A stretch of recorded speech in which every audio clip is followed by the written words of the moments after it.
hoy en Tendencias Contrarreloj vamos a discutir de un tema sumamente polémico y además lo vamos a hacer con un invitado de lujo.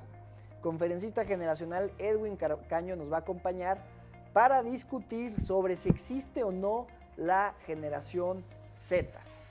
Antes de empezar la discusión en la que yo voy a defender el que sí existe la generación, mientras que Edwin dirá que no, me gustaría que Edwin nos dé una breve introducción sobre, para empezar, qué es una generación, quién sería un millennial y quién sería un Z. Hola amigos, ¿cómo están? Quiero saludarlos. Una generación es un grupo de individuos que nacen en un lapso de tiempo entre los 17 y los 30 años. Un ciclo histórico, a su vez, consiste de 4 etapas. Cada una de esas etapas produce una generación. En el ciclo histórico que estamos viviendo actualmente en México, que empezó alrededor del año 1939, hay 4 generaciones: los baby boomers, los X, los millennials y la generación contemplativa, que son los niños más chiquitos de este ciclo histórico. Son los niños sobreprotegidos de la actual crisis institucional que estamos viviendo. Bueno, pues ya con esa introducción ahora sí podemos empezar. Corre cronómetro. Muy bien. Bueno, a ver, primero, ya aclarado el tema de las generaciones, decimos que los sociólogos, aunque nunca hay un consenso muy definido, no hay un consenso pues, dicen los sociólogos que los millennials nacen más o menos entre 1980, algunos en 2000, 1980, 95 y los que siguen después de los millennials son los famosos generación Z. ¿Por qué creo yo que sí existen los generación Z? Porque una persona que nació en el 87, en el 88, no nació con las mismas herramientas tecnológicas, con el mismo contexto sociopolítico, la misma economía que una persona que nació, por ejemplo, en el 2001. Creo que, aunque decía von Kieserling que generalizar siempre es equivocarse, también hay que decir que sí el momento histórico en el que nacemos nos obliga a compartir ciertas filias y fobias. Entonces me gustaría ver por qué dice Edwin que no existe. La teoría generacional es muy clara en cómo debe de ser bautizada una generación. Los baby boomers se llaman así porque en su momento, después de la Segunda Guerra Mundial, hubo mucho optimismo y la gente empezó a tener muchos hijos. Después, la generación X se llama así por ser una generación indiferente e individualista. Después vino la generación millennial. No le podemos llamar generación Y, porque la teoría generacional es muy clara. No puede haber nombres derivativos. Las generaciones brillan con luz propia. No puedes ponerle a una generación más joven un derivativo de la generación anterior. Por eso los X no somos baby boosters, los millennials no son Ys, y no puede haber una generación Z, porque la generación Z es un derivativo de la Y y de la X. Tiene que tener un nombre propio.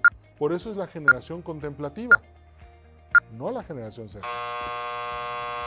Pero a ver, ¿a poco nos va a decir Edwin que es igual o se parece un chavo de 17 años con un joven de 32, 33 años? ¿Realmente tienen, se encasillan, se engloban en una misma generación? A pesar de que el chavo nació como un nativo digital pleno en el que la tecnología se le inculcó desde muy chiquito, y a lo mejor al joven de 32 que más tarde en su vida fue haciéndose de las herramientas tecnológicas, o bien, ¿a poco la economía no impactó en uno y en otro?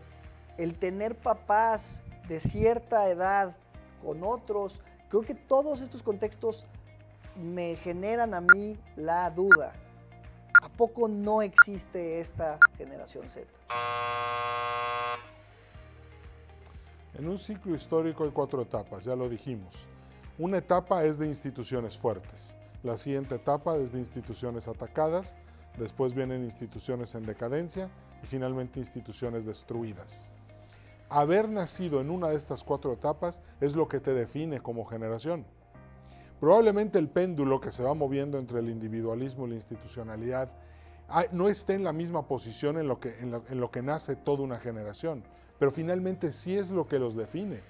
Si naciste en 1988 y otra persona nació en 1988, ambos son millennials porque ambos nacieron en una etapa en la que las instituciones mexicanas estaban en decadencia.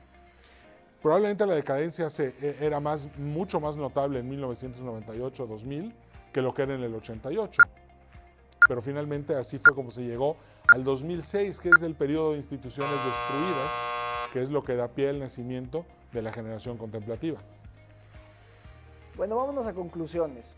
Lo primero, y lo tengo que confesar, es me dejó mucho que pensar todo lo que nos dijo Edwin.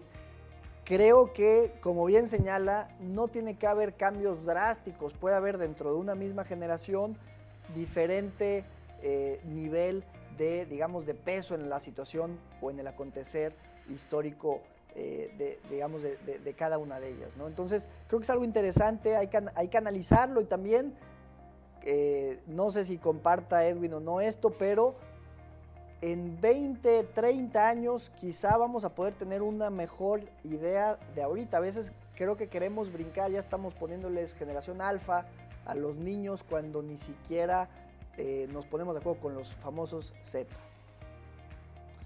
La generación Exennial, Centennial, Y, Z, Alfa, Centella, todo eso no existe. No existe. La teoría generacional no acepta ni esos nombres ni esos conceptos, puesto que están completamente fuera de lo que es el movimiento pendular entre la institución y el individuo.